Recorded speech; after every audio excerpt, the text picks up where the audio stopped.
The Colorado Buffaloes are loaded at wide receiver, but a certain FCS transfer may make the most noise.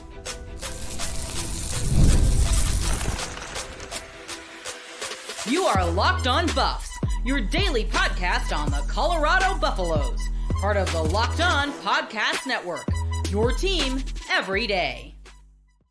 Welcome to Locked On Buffs. I'm your host, Kevin Borba. Joining me today is Zach McKinnell. He's our resident FCS expert, and he was really on hand for the entire Coach Prime experience at Jackson State. And so, Zach, today we're going to be talking about why things haven't been super consistent at Colorado for Coach Prime. He's had some really bright moments and some moments that have left more to be desired. We'll get to that later. We're going to dive into Paul Amodia and why I think he could be a key contributor for the Buffs in the secondary. But first, I want to start off with Ernest Campbell, the Sac State wide receiver. So, one of the fastest guys in the country. We know that. He ran track at A&M. He runs track at Colorado, and he's an absolute blazer. Zach, is he someone that even with this loaded Colorado room can make some noise next year in the Big 12? Yeah, I think so. I mean, I also think his understanding of the offense and his chemistry with Brennan Marion already kind of gives him an advantage, right? Because Marion's going to lean on the guys he trusts. This offense requires you to be in the right place at the right time. Like, everyone has to be in lockstep, and when it's not, it looks really bad. Go watch that South Dakota State game for week 1 as they had the wrong quarterback in there. You know, you had all these young wide receivers, including Ernest Campbell, that were still learning. It looked really out of sync, but you saw as the season went along, these guys got more experience. That offense really started to hum, and so I think he's going to lean on some of these guys he brought in that know the offense, that know where they need to be and know how to make plays. And I just don't think you can teach his playmaking ability, man. He's such a deep threat out of the slot. He played this mostly in the slot last year, but this kid averaged like 21 yards per reception and was one of the best deep ball receivers in the country because he utilizes his speed and athleticism. He's the perfect wide receiver for this scheme, and he's still young, man. What, redshirt freshman last year, now going into his sophomore year. This kid's only played 11 games, right? His ceiling is probably somewhere way above that. I really do think he can find his way into the rotation, even with all the talent that Colorado has at wide receiver. You know, I think I fired off a tweet one day because in a practice, he burnt someone for a touchdown. I was like, Ernest Campbell's so fast. If you're looking at the back of his jersey, it's too late. Like, you're not going to catch him because he's got that track speed. He was an All-American at Texas A&M in track, and so it was never a question of his speed. And I always tell people when it comes to Ernest Campbell, because Colorado brought in Daniel Scudero, who led the country in receiving yards. They brought in DeAndre Moore from Texas. They brought in a lot of big, splashy names. But when you have speed like Ernest Campbell, it reminds me of baseball. If you could hit, they're going to find a spot for you in the lineup. If you're that fast, they will find a way to get you the ball. And I think Brennan Marion, when he came on my show, told me as much. He's like, yeah, I'm just going to get the ball in the hands of my playmakers. Zach, you kind of mentioned, and I want to go back to this, Sac State looked a little disoriented this past year at the beginning of the season. Obviously, there's a lot of moving pieces. What do you think a guy like Ernest Campbell brings to the table in terms of just knowing the offense that maybe someone else doesn't? Yeah, I think this is a very unique scheme, man, right? Like, you don't see a ton of offenses that look like this that require as much knowledge of, and I guess it runs off of timing and things like that, man. It's one of my favorite offenses to watch, and I was really high on what Brennan Marion was bringing into Sac State. And I'll be honest, like, I kind of defended him a little bit because the overall FCS community really had it out for Sac State, not because of Brennan Marion, because of their president. And, you know, the whole FBS stuff and, excuse me, him calling FCS JV. Everyone was rooting for Sac State's downfall. But, I mean, he took a 3-win team to a 7-win team. And a lot of the top contributors were guys that they were either freshmen, Kevin, or they were guys that were redshirt sophomores that didn't have a ton of experience and that it was their really first time playing. And I think you saw some growing pains early in the season, but you go back and look down the stretch, they played some really good teams very closely. Like that Montana game, they had a chance to win. Montana was a semifinal team this year. UC Davis was in the quarterfinals. They had a chance to win that game late. They had some chances down the stretch, and they were probably one game away, Kevin, from making the playoffs. And this was a 3-win team. But going back to your question about Ernest Campbell, he grew throughout the season too. And that was the big thing for me, is that you saw that he was learning how to be effective in this system. And I think if you look through even like his stats, PFF grades, and how he played, you saw his snaps continue to go up. Like he didn't even play week 1, Kevin. Like he didn't play against South Dakota State. I mentioned how bad that offense looked. He came in against Nevada, and you saw his snap count go from 19 in week 2 to the final game they played against UC Davis. He played 63 snaps in that game. So his role grew. And I think that has to do with, I talked about earning the trust of Brennan Marion. This is a guy that, Kevin, you've covered Texas, you've covered places Marion's been, you saw him at UNLV. You got to earn your spot. And this guy knows what it looks like when you have an elite wide receiver. I think Ernest Campbell had to prove that, man. It's kind of, we joke about Prime being tough on the DBs. Brennan Marion isn't going to put an average receiver out there. Like Right. he knows what it should look like. And if you weren't living up to that standard, he's going to find someone else. And it's funny you mentioned Danny coming in. Danny was also an All-American at Sacramento State. He's an FCS guy that started his career at the FCS level, went up to San Jose State, led the country in receiving, and now he's getting his P4 shot. I mean, I think it's very interesting that you're going to have Ernest and Danny, who both started at the same university. Yeah, I think for Colorado, it's interesting because you look at the body types of these receivers. It's like Daniel Scudero is kind of small, Ernest Campbell's kind of small, and they did bring in a big receiver in Joseph Williams last year, but overall, it's a relatively small group. And so I thought a lot of people were scared of this group because it's like, oh my gosh, they're all short, they're all 5'9", 5'10", but it doesn't really matter if they're in open space. And we've seen that time and time again.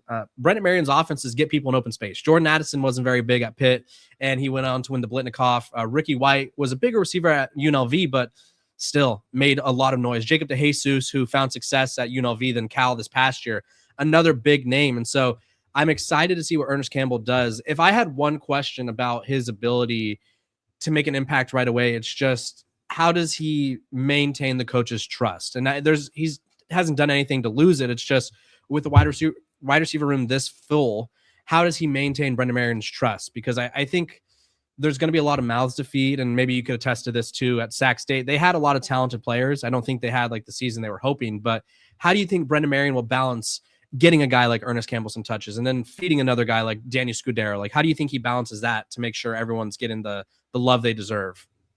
I mean, I think you've seen. I mean, he's had a ton of weapons at Texas. He had a ton of weapons at UNLV. I think Yeah. he actually had more weapons than maybe people are giving him credit. Like I know Ernest Campbell led the team, but you also had Jordan Anderson at wide receiver. But it was really the running backs where they had mouths to feed. Man, you had Rodney Hammond Jr., who I believe is now going off professionally. I don't remember. I think he signed a UDFA somewhere. Damian Henderson, the second, I believe, was going FBS. He's at Colorado. Smith. Yeah, the Colorado. Him and Jaquel Smith. Like, man, these guys were really good. Jamar Curtis was an FCS All-American and got hurt and didn't even get to play last year. Like, they had a ton of mouths to feed. And then you mentioned what about all the touches that Cardell had to get at quarterback? Because he was a dual threat guy. You had to get him carries and obviously passes, which are tied to the wide receivers. But, man, they had a ton of mouths to feed. Brennan Marion is going to go to the guy who makes plays. Like, it's as a playmaker offense. And even, I guess you could say that about all, but especially with the go-go, got to make plays. And you mentioned you don't need a ton of big guys that are going to have to go win one-on-one battles. Like, they're not throwing it into double coverage and hoping you can be Randy Moss and, take it off someone's head. Bro, we need you to be athletic, smart, know the weaknesses in the zone, and you just need to be in open space. So we're going to distribute the ball. We need the quarterback to be a point guard, get the ball to the open man, and let him go make the play. Like, you look at Ernest Campbell's advanced analytics, his yards after catch is pretty impressive. Like, this is a kid that when he was targeted on short passes, that's underneath 10 yards, he averaged like 10 yards of yak for the year on those passes. And where he really specializes, man, he can just get deep. Like on passes 20+ yards down the field, he averaged 44.4 yards per reception. That's every time you threw the ball past 20+ yards to him, he averaged 45 yards per pass. Oof. That's pretty good. That's scary. That's scary for opposing defenses. And for Colorado, that's exciting because last year they had an offense that was anemic when it came to big plays. It felt like they got like 5 big plays on the year. And now you're telling me that this guy, you throw it 20 yards down the field within his range and you're flipping the field every time. Yeah, I think he's a playmaker, man. And like I said earlier, I think the thing I like about most with him, and I think we're gonna talk about another guy on another episode, is that they're young, man. They still have room to grow. Like this isn't a grad transfer that you're hoping like if he's not impactful in 2026, Kevin, like, man, what are we gonna do? We just wasted a roster spot. This is a guy where if Prime and Brennan Marion are here for the long term, he's a guy that can be here for another 2, 3 years. And that's something that's really important in terms of establishing continuity in the roster, which is something that Colorado really hasn't had. There's been no continuity with Prime's rosters in Boulder, and that could be one of the problems for Colorado. But adding in these young transfers with a lot of room to grow with high upside is the first step to establishing some of that. Yeah, I really think Ernest Campbell is going to be somewhat of a secret weapon for Colorado next year. I just think big players make big plays, and I think he's going to stumble his way into quite a few big plays once the offense really gets clicking. We're going to take a quick break. When we come back, Paul Amodia was one of the best defensive backs at the FCS level last year. Now he's fighting for a starting spot in Boulder. This episode of Locked on Buffs is brought to you by our sponsors over at Rocket Money. If you've ever opened your bank account and thought, where did all my money go? You're not alone. Keep track of subscriptions, your spending, and your bills. It can get overwhelming fast, and that's where Rocket Money comes in, helping you take control of your finances all in one place. It tracks all your subscriptions in one spot and can help cancel the ones you don't need with just a few taps. Zach, I had 3 Netflix accounts at one point, didn't even realize. Rocket Money helped me figure that out. So lo and behold, you can only use one at a time. So it really didn't do me any good, and Rocket Money helped me figure that out. And you can set budgets that get alerts and stay on top of upcoming bills. Rocket Money is a personal finance app that helps you find and cancel unwanted subscriptions, monitors your spending, and helps lower your bills so you can grow your savings. Let Rocket Money help you reach your financial goals faster. Join at rocketmoney.com/locked on. That's rocketmoney.com/locked on. If you never miss an episode of Locked on Buffs, make sure to join our Everydayer Club. You get these episodes ad-free when you listen to them, whether it be walking to the gym, walking the dog, cooking in the kitchen, who cares? You get this lovely voice ad-free. You also get access to our Discord, where you can chat with me, Jay Smith, who hops on the show frequently. And I'll let you guys know when someone like Brennan Marion's coming on the show. So if you want to ask him a question, I could ask him that very question. So go to lockedonbuffs.supercast.com to sign up, or click the link in the show notes below. Zach, let's talk Paul Amodia. Transfer from Lamar, and Colorado really had to rebuild their entire secondary this past season. They had a lot of good players or individual talents last year, but I don't think they put it together. And so, as we noticed throughout the offseason, which is one of the main reasons I had you on the show, is they went really FCS and G5 heavy. And they said, we want guys who were leaders, we want guys who were all conference, and we want guys who have experience. And one of those guys is Paul Amodia. He was a dog last year at Lamar. Give us some insight on him.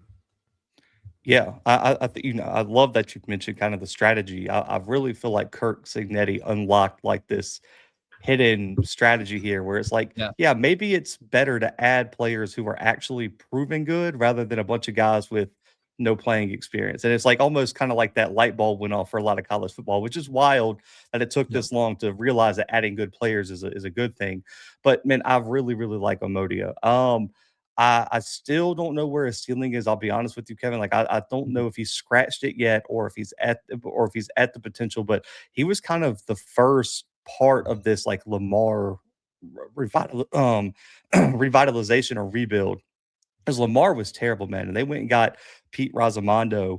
And man, since then that they've went from like a 1-win team to now they were in the playoffs last year and had a real shot to advance, ran into a really, really good, I believe it was Abilene Christian team in the first round. But he also spent time at Illinois State. For people who know FCS football, Illinois State was just in the FCS National Championship last year. So he has experience there. The DB coach at Illinois State, I believe when he was there, is now at North Dakota State. So that can kind of show you the track record of how this guy's developed DBs. He had a really, really big year last year. And I think one of the reasons you kind of saw him have a breakout year, if you go back and look at Illinois State, man, he was playing almost exclusively in the slot, Kevin, which is good to have that experience, right? So if Colorado wants to use him in the slot, he can do it. But I really, really like him at outside corner more. One of like the boundary spot or something. I think that's where he's really thrived. Now, he could give up some big plays occasionally, but he's a really, really good tackler in open space, in my opinion. I think he makes plays on the ball. He's not a guy that's going to get you 8 interceptions, but I don't need all my corners to be 8, 9 interception guys. I need guys that are going to separate the wide receiver from the ball. And that's what he excels at. Pass breakups and just being consistent game in, game out. I mean, this is a guy that played almost 800 snaps for one of the top defenses in the Southland last year. And for people who didn't watch a ton of Lamar football, which I'm assuming is like 100% of your listeners, the offense for Lamar was god awful. Kept like I'm talking about if they hit 300 yards of total offense, it was like, oh my God, I can't believe they did it. But this is a team that's found a way to get to the playoffs with no offense. Mm. What does that mean? Their defense was really, really good. And he was a Yeah. big part of that. And in the Southland, the joke is always is Southland with no D because they don't play any defense in the Southland. And that's not true now, but that was always the case, man. They went up against some elite passing attacks. They played South Dakota, who was in the playoffs this year, and beat South Dakota. That was a signature win for them. That they played UTRGV, which is an upcoming program over in Texas, had a quarterback that threw for like 3,000 yards. They played Incarnate Word, Southeastern Louisiana, Stephen F. Austin, Abilene Christian. They went against elite offenses. This guy is battle tested in terms of that. And I don't know if he's going to be a superstar for Colorado, Kevin, but I would be very, very surprised if he didn't have a significant role in the secondary for the Buffs next year. Yeah, I think Colorado has an appreciation for rotation players. Even if he is like a solid rotation player, I think that's something Colorado would appreciate because last year, Colorado quickly learned like, hey, it kind of sucks to only have 4 guys that we could play, even if they're not like on their P's and Q's all the time. Because I mean, I'll give you a little story time. Colorado brought in a Wyoming transfer named Tyrekus Davis, and he was making a lot of plays in the offseason, was super exciting. And against Georgia Tech week 1, gave up a big play and then had a pass interference call. And I don't think I ever saw him again. Like it was just like benched. Tion Parks, who came from Illinois State, actually, he was very handsy and a lot of penalties, and it didn't work out for him like I think a lot of people hoped. And so all of a sudden, Colorado's like, okay, we have DJ McKinney, who was the guy we were hoping would be like the next Travis Hunter. And then it was Preston Hodge. And then after that, it was like it falls off a cliff. And it took a while for Ivan Yates, who came from Furman, to sort of figure things out and be that other corner. But yeah, Colorado needs depth. And even if Paul Amodia is a guy where it's like, hey, we need you to provide us 30 snaps a game or 20 snaps a game of just solid coverage, good tackling, like you said, I think that's a huge win. So regardless of whether Paul's a starter or not, he has a chance to make an impact. Right now, Coach Prime said there's only one spot that's locked up, and goes to a Notre Dame transfer, Cree Thomas. He's the only one that's locked up a starting corner spot. Boo Carter is sort of the Tennessee transfer that can play everywhere. But other than that corner spot's wide open. And so look for Paul Amodia to make some noise. Zach, you were on hand for the Coach Prime experience at Jackson State, excuse me. And it was quite an experience to say the least. I want to know why things haven't clicked at all times. But first, we're going to take a quick break.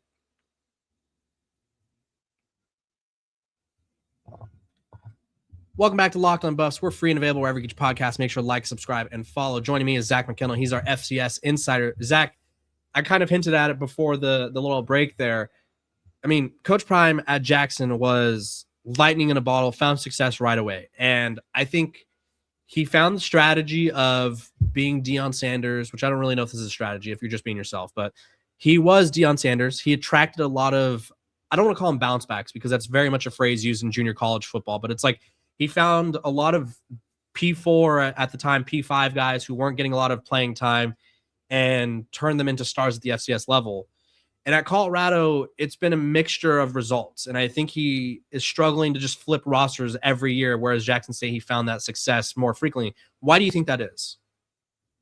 Okay. So I'll try to answer this in the best way I can. Because I mean, this is a multi-layer question because one, it's a different landscape, right? Because college football continues to change. So the landscape, even if you go back to, let's just say 2021, 2022, his 2 best years at Jackson, he really got there in the fall of 2020, but obviously with COVID moved to the spring.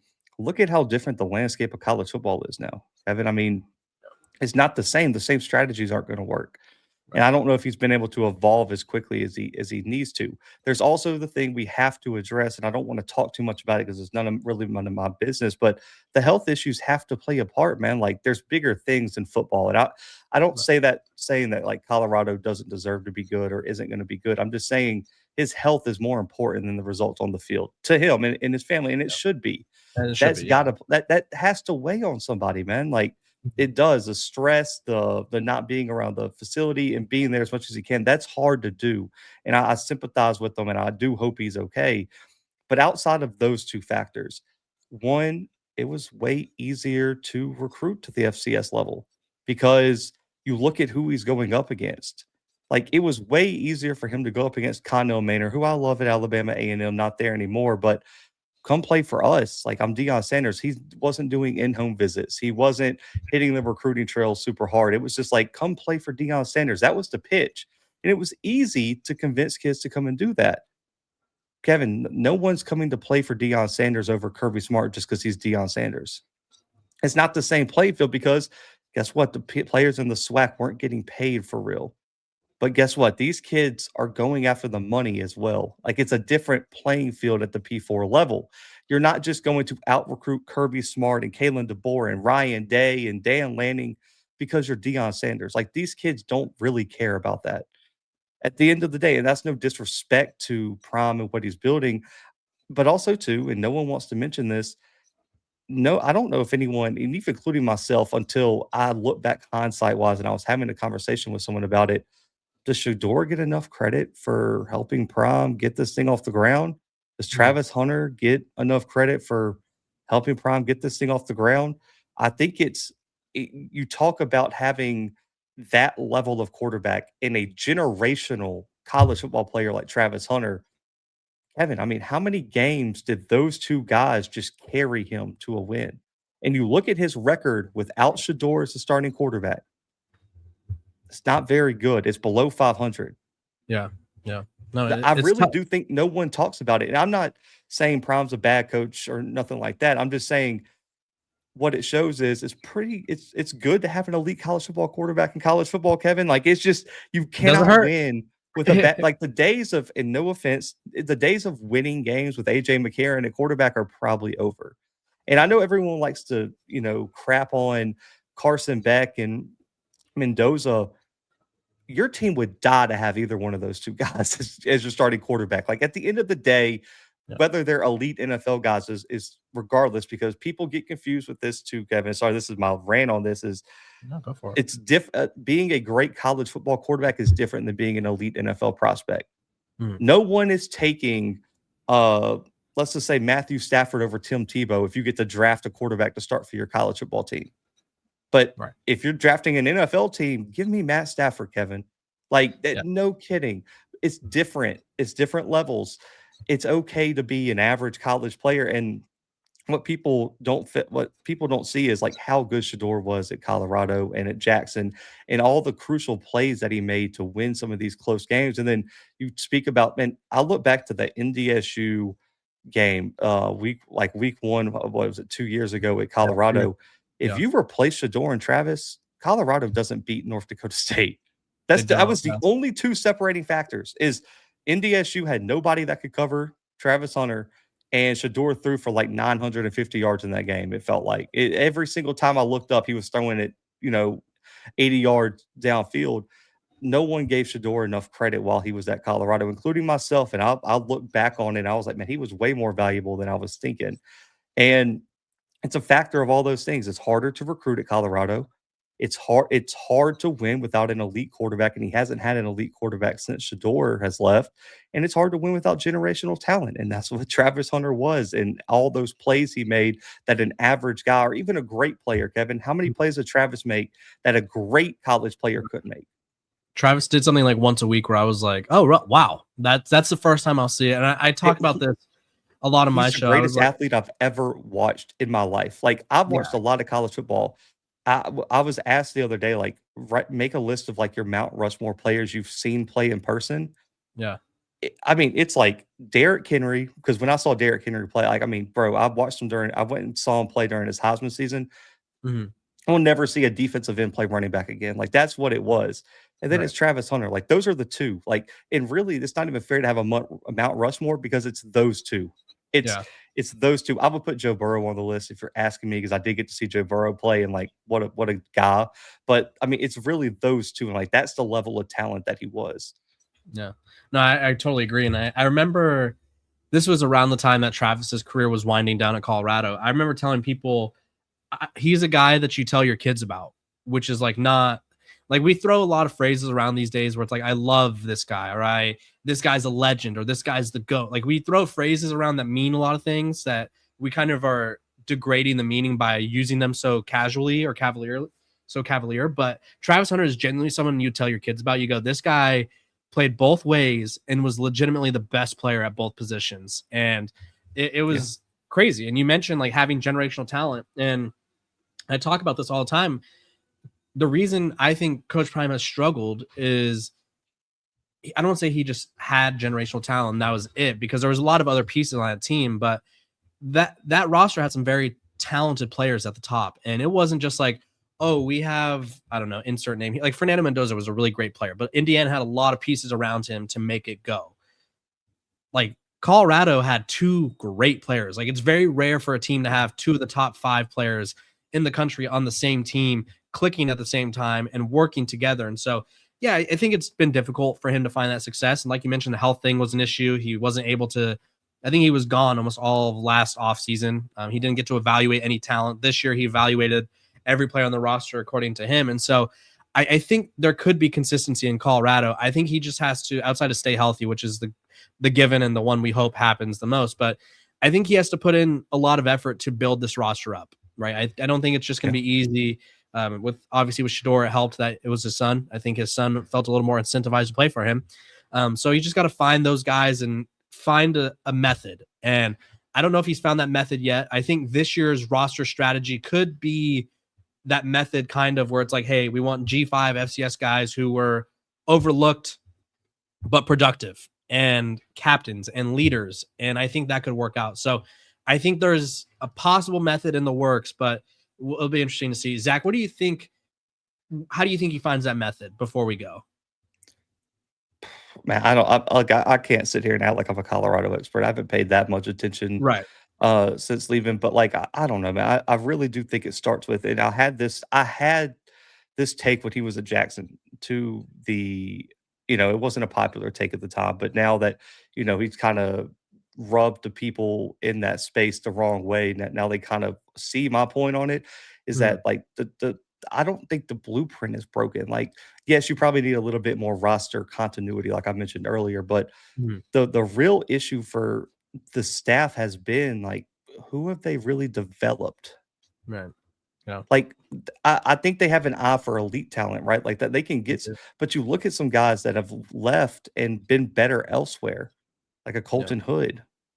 Yeah. To speaking on one, like went to Tennessee and what was a draft pick this past year.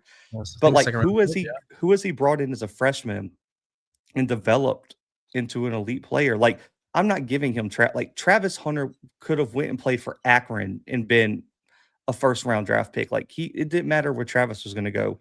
Shedeur, I'll give him Shedeur. It was the son, but like outside of that, man, like who do you point to and say this is the guy? Like, and offensive line evaluation has been atrocious since Jackson. Like it cost them the Celebration Bowl in 2021 when they lost the first year. Like the offensive line was atrocious all year long. It took a little step forward in 2022, but again, wasn't good enough. And plus they had all the opt-outs and Prime leaving to go to Colorado, and that kind of cost them in that one. But then you even look at when they had the really good team at Colorado, when they went to, I forgot the bowl game they went and played BYU at, there was inconsistency with the offensive line that year. Like Shedeur was consistently getting killed week in and week out. And I really do think you look at the elite teams in college football, and we can point to quarterbacks, Kevin. We can point to whatever we want. It starts in the trenches. And I don't think they've done a very good job of talent evaluation in the trenches. And I don't know how Jordan Seaton's going to go do at LSU. We'll see. But at the end of the day, outside of him, like, can you name a really great offensive lineman that they've brought in and has really excelled in their scheme? Even going back to Jackson, like they really haven't. And when Prime left, there were guys who stayed on that Jackson offensive line that were better after they left than when they were there. What does that say about coaching? So it starts with really coaching and development and talent eval. I don't think they've excelled at that. Like you look at the talent that Indiana brought in, people just say, oh, that they had a bunch of 24-year-olds, Kevin. Well, we've seen a lot of teams that were 24, 23, 24, 25-year-olds that haven't been good. Like if that was the case, BYU would be consistently national champions. They're all Colorado 28. last year.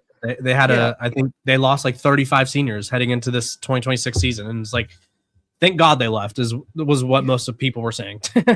Yeah, it's just a cop out. Like, just because they're old doesn't mean they're better. But what Kirk Signetti and that staff do well, they evaluate talent well and they develop talent well. You can say what you want about Georgia. Do they have a lot of money? Yes, Kevin. Do they get a lot of 5-stars? Yes, but look at their blue chip hit rate of like how many 5-star busts go to Georgia, Kevin? Right. Not many. How many 5-star busts went to Texas A&M when Jimbo was there? A ton. Like, like, it's proven that you can't just recruit 5-stars and be instantly good. You still have to develop and identify talent. And I think that's really the blueprint for Colorado, man. If they can nail that down, they'll be fine, because you know that Prime and these guys can close the deal on some top recruits. They do it every year, and they do a good job in the portal getting guys to Boulder. You just have to get the right guys, and that's, I feel like, is the missing ingredient to this whole recipe they have. Yeah, and luckily for those of you who are like, oh my gosh, like, they're trying. They are trying harder now. They're got coaches on the road this offseason for what feels like I won't say the first time, but they're definitely making more of their presence felt. So look for Colorado to make some noise on the recruiting trail and start developing a little bit more. Zach, I appreciate you for hopping on. Tell the people where they can find you, because you're doing a lot of things. Yeah, a ton of stuff. But the main thing is Twitter at the _Blue Bloods, FCS Football Central on si.com/college/FCS. And then just my name, man, on social media at Zach McKinnell. And again, Kevin, appreciate you, man. Yeah, of course. And you guys know where to find us. Locked on Buffs. We're free and available wherever you get your podcasts. Make sure to like, subscribe, and follow. Zach will be joining us again tomorrow to highlight 2 other potential star players that came from the FCS level for the Colorado Buffaloes. So you won't want to miss that. I'm Kevin Borba, and I'll see you guys tomorrow.